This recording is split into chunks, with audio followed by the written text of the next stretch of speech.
Apakah ada seseorang, apabila ada seseorang yang tinggal di negara yang mayoritas non-muslim, apakah boleh makan daging sapi dan semacamnya, sedangkan tidak mungkin dia bisa menelusuri apakah daging itu disembelih oleh muslim atau ahli kitab? Allahu alam, yang saya tahu ya, di negara-negara non-muslim, dan hampir semua pada saat saya mencari informasi saya temukan sama. Di negara non-muslim itu umumnya subhanallah dengan hikmah Allah ada komunitas muslim.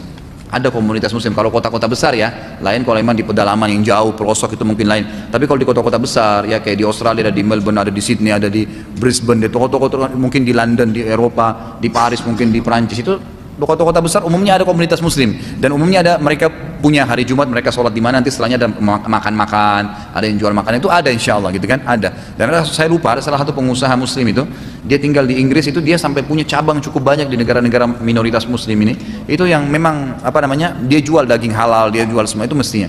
Tapi kalau anda pun berada di memang tempat anda tidak tahu, maka bisa memakan sembelihan ahli kitab, sebagaimana Allah sebutkan dalam surah Al-Maidah ayat 5, menjelaskan boleh memakan sembelihan ahli kitab, yang tentu yang halal ya, seperti sapi, ayam, nggak boleh sembelihan hewan yang dilarang. Di rumah saya banyak tikus dan kecoak, bagaimana cara membasminya secara benar? Tanya kepada ahlinya itu. Siapa di sini yang bekerja nih membasmi serangga? Kalau tanya kepada saya hukum halal haram, Bapak Ibu, masa basmi kecoak? Tapi boleh, kalau mau dibunuh boleh saja gitu kan. Dibunuh tuh, kalau kita masih bisa aman, disapu, dikeluarin itu lebih bagus gitu. Tapi kalau mau dibunuh karena mengganggu boleh saja. Ustaz, bagaimana hukumnya memakan daging burung, haram atau halal? Kalau halal, apakah semua jenis burung bisa dimakan? Ini sudah saya jelaskan ya hadisnya, yang tidak menyerang dengan pelatuknya. Maksudnya di sini menyerang musuh ya, kayak burung elang misalnya gitu kan, menyerang dengan pelatuknya. Tapi kalau kayak burung merpati itu halal, burung puyuh gitu kan, itu semua dibolehkan selama tidak menyerang dengan pelatuknya. Ustaz, dalam pembagian warisan ketika terjadi beda keinginan, anak laki-laki ingin dengan hukum faraid dan wanita dibagi rata, kemudian anak laki-laki berkata bahwa dia tidak ikhlas. Jika ada yang tidak ikhlas anak laki-laki, maka hukum uangnya adalah haram. Benarkah uang menjadi haram ketika ada anak laki-laki yang tidak setuju dan tidak ikhlas? Ustaz, anak laki-laki, ya jelas masalah anak laki-laki ikhlas atau tidak ikhlas dalam menerima pembagian, tetap hukumnya berdosa. Nggak boleh membagi harta tidak mengikuti hukum Allah, haram hukumnya. Kalau misalnya sudah dibagi, laki-laki 2 bagian, perempuan 1, lalu si anak laki-laki mengatakan, sudah deh bagian saya kasih kakak saya yang perempuan, silahkan. Setelah itu ya, tapi kalau dari awal dibagi rata nggak boleh, walaupun laki-lakinya setuju. Ini bukan masalah dia setuju, masalahnya hukum Allah di sini, nggak bisa. Setelah diambil bagiannya baru dia kasih sendiri, dia hibahkan, silahkan. Tapi nggak boleh berbagi hukum yang bukan hukum Allah. Ustaz, apa sebabnya celana di bawah mata kaki bisa mendapatkan dosa? Hadis Nabi. Kata Nabi SAW dalam hadis sahih, kullu ma tahta qadamaini finnar. Kan dalam buku kita ini ada ya. Bapak Ibu yang belum punya bukunya bisa beli, judulnya 76 dosa-dosa besar, terbitan Darul Haq. Ini lebih banyak dalilnya. Kata Nabi SAW, semua yang di bawah mata kaki bagi laki-laki hukumnya haram.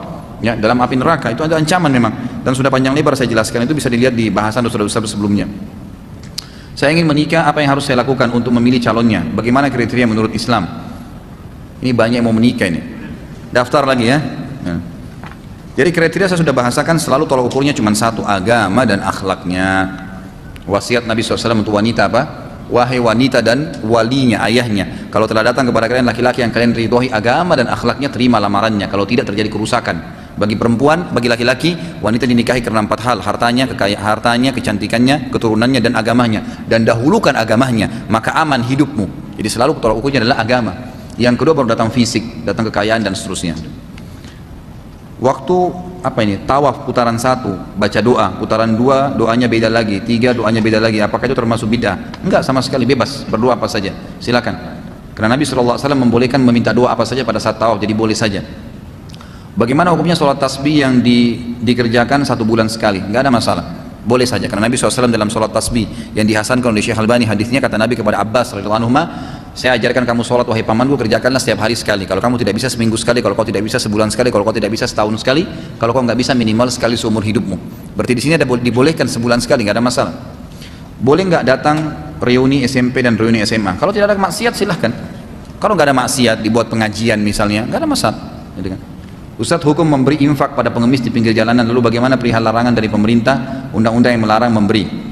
Ya kalau misalnya kita memang melihat orang-orang itu sangat butuh gitu kan, karena saya sampai sekarang ini belum melihat ada sosialisasi dari pemerintah kita untuk mengambil alih ya secara 100%, karena mereka masih banyak yang berjalanan dan susah hidupnya gitu kan. Mesti memang kalau dilarang pun mesti memang ada konsekuensi, diambil, diamankan supaya tidak ada memang ya, sehingga kita bisa menyumbang dengan cara baik. Allah alam, saya masih melihat sekarang itu kalau memang kita lihat keadaannya, kalau orang itu betul-betul susah, ada seorang ibu yang sangat tua gitu kan. Saya kemarin keluar dari rumah saya itu ada seorang ibu, kesian sekali kelihatan dari bajunya, jalannya juga susah, duduk di pinggir jalan, berharap mungkin cuma untuk beli nasi saja. Kesian sekali, nggak mungkin orang seperti ini mau bohong gitu kan. Tapi kalau ada anak muda datang cuman pukul-pukul tangannya di lampu merah minta uang, apa gitu kan, ya nggak usah, itu nggak usah dikasih. Mungkin bisa masuk dalam kategori larangan di sini karena memang dia tidak ada sesuatu yang mendesak untuk itu ya. Allahu a'lam. Ustaz, kalau pernah menabrak kucing lalu kucingnya terzalimi, lalu secara fakta anaknya lahir kemudian cacat, apakah boleh percaya pada perihal karma demikian? Nggak ada tuh, khurafat semua itu kan, nggak ada. Jadi kalau kita tabrak kucing ya ditabrak. Kalau anda sengaja beristighfar pada Allah, tidak sengaja juga istighfar, dikubur. Jadi bohong semua itu, tahayul di Indonesia itu ya, mengatakan kalau tabrak kucing nanti mobilnya juga tabrakan, nanti anaknya kalau lahir cacat, itu nggak ada, nggak boleh dipercaya, itu tatayur namanya, menggantungkan nasib dan bahaya pada benda tertentu. Ustaz, tolong berikan nasihat untuk pasangan yang baru melangsungkan pernikahan. Nasihat saya pertama, perdalam ilmu syar'i, kenali. Yang kedua, kenali kewajiban-kewajiban dan hak masing-masing lalu jalankan, gitu kan. Selalu jadikan Allah dan Rasulnya sebagai rujukan dalam rumah tangga. Kemudian jalankanlah rumah tangga itu sesuai dengan agama. Ringkasnya begitu ya. Apa hukumnya melakukan siraman atau upacara adat sebelum nikah? Walaupun niatnya cuma melaksanakan tradisi adat saja, apakah itu termasuk bid'ah? Kalau setahu saya, Allah alam, itu dilarang oleh para ulama. Semua itu dilarang karena biasanya punya tujuan. Dimandikanlah, di apa itu biasanya punya tujuan, punya maksud. Walaupun kadang-kadang orang tua kita, kalau tua kita nggak mau kerjain, dikatakan ini enggak kok, cuman biasa, adat aja, tetap nggak boleh. Karena memang dalam Islam yang Nabi SAW contohkan pernikahan itu dimudahkan. Kemarin tuh saya lagi diundang di Hong Kong, subhanallah, saya ceramah. Pas saya ceramah ada satu orang, ada dua kejadian pada saat itu. Saya ceramah di depan banyak sekali TKW kita di sana kemarin tuh, bisa yang hadir mungkin masya Allah ratusan orang, mungkin lebih bahkan ya. Kemudian ada dua kejadian, yang satu ada satu Nasraniyah, kalau nggak salah perempuan mau masuk Islam, minta supaya Ustadz tuntun syahadat. Yang satu lagi mau nikah, ya calonnya dari Jepang apa kalau nggak salah, yang mempelai perempuannya kerja di Hong Kong itu sendiri. Lalu kesempatan itu saya gunakan momen untuk mengingatkan mereka.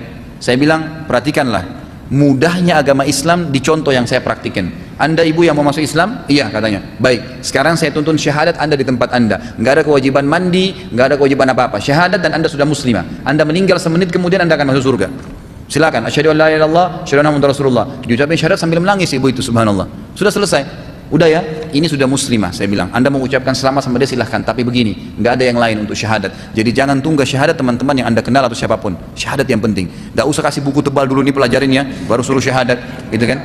Itu nggak perlu. Karena kalau dia meninggal malam itu dia sudah mau masuk Islam, Anda tanggung jawab. Kenapa nggak syahadatin, gitu kan? Suruh syahadat, itu mudah. Lalu pada saat menikah saya panggil, silakan laki-lakinya, saya bilang, ini sudah diwakilkan kewaliannya sudah. Baik, lihat perhatikan dalam Islam. Inilah kemuliaan Islam. Hubungan biologis akan halal di sini, bisa dinikmatin, punya keturunan yang jelas statusnya hanya dengan kalimat akad. Si perempuan laki-laki ini saya bilang, Anda cukup mengucapkan saya terima nikahnya, sudah sah. Pada saat saya yang nikahkan, saya nikahkan Anda dengan fulana binti fulana yang diwakilkan oleh walinya si fulan dari Indonesia, kebetulan mewakilkan gitu kan. Maka dengan mas kawin ini, dia bilang saya terima nikahnya, sah, selesai. Saya bilang selesai pernikahan, sengaja saya bilang begitu, selesai pernikahan. Nggak ada perlu menyebutkan Al-Fatihah untuk ini, membaca doa khusus, tidak pernah Nabi SAW kerjakan. Nabi kalau ada sahabat yang mau nikah, langsung dinikahkan, selesai, disuruh pulang. Loh memang begitu, supaya menunjukkan mudahnya pernikahan, gitu kan? Sehingga tidak ada lagi pintu zina yang terbuka, Allahu a'lam. Jadi seperti itu harus gambarannya. Saat ini saya sedang menjalankan bisnis bersama sahabat saya, namun sahabat saya non muslim. Bagaimana hukumnya berbisnis dengan non muslim? Boleh saja, nggak ada masalah selama bisnisnya halal, boleh. Apa hukumnya apabila diundang pernikahan teman tapi tidak datang karena alasan misalnya rumah jauh, apakah itu dosa? Tidak, insya Allah selama kita sudah minta maaf. Selama sudah kita minta maaf. Ini yang tersisa, masya Allah, kertas panjang-panjang ya, bisa jam 4 subuh kita bubar. Ustadz, kalau sholat sunnah, contoh sholat tahajud sambil membaca mushaf Al-Quran, bolehkah? Boleh saja, nggak ada masalah. Selama sholat sunnah ya, selama sholat sunnah. Masih ada 2 menit ya. Apakah setiap perbuatan Nabi SAW yang sifatnya manusiawi seperti selera makan dan lain-lain pasti merupakan sunnah yang berpahala bila mengikutinya? Dulu ada sahabat yang sebelum umrah beliau buang air kecil besar, buang air besar terlebih dahulu karena Nabi Muhammad pernah buang hajat sebelum umrah haji sehingga sahabat itu mengikuti beliau. Tapi ulama menafikan bahwa buang air besar Rasulullah SAW ini bukankah merupakan sunnah Nabi namun hal manusiawi. Jadi gini, memang ada dalam sunnah Nabi, dalam kehidupan Nabi ada namanya jibiliyah. Ya, jibiliyah itu sesuatu yang terharuskan ada pada beliau, seperti fisik beliau yang kekar dan besar, warna kulit beliau, rambut beliau yang lebat, alis beliau yang tebal, itu jibiliyah. Nggak mungkin umatnya semua sama alisnya dan rambutnya dengan Nabi SAW gitu kan. Termasuk cara jalan Nabi SAW, dikatakan dalam hadis Nabi kalau jalan seperti orang turun dari bukit. Jadi cepat sekali Nabi SAW kalau jalan gitu kan. Jadi ciri fisik, kemudian cara jalan, itu semua kata para ulama adalah manusiawi. Nabi SAW tidak masuk dalam syariat, tidak masuk dalam syariat. Tapi kalau ada orang mengerjakannya karena itu ciri dari dirinya Nabi, boleh, nggak masalah. Tapi bukan bagian daripada syariat.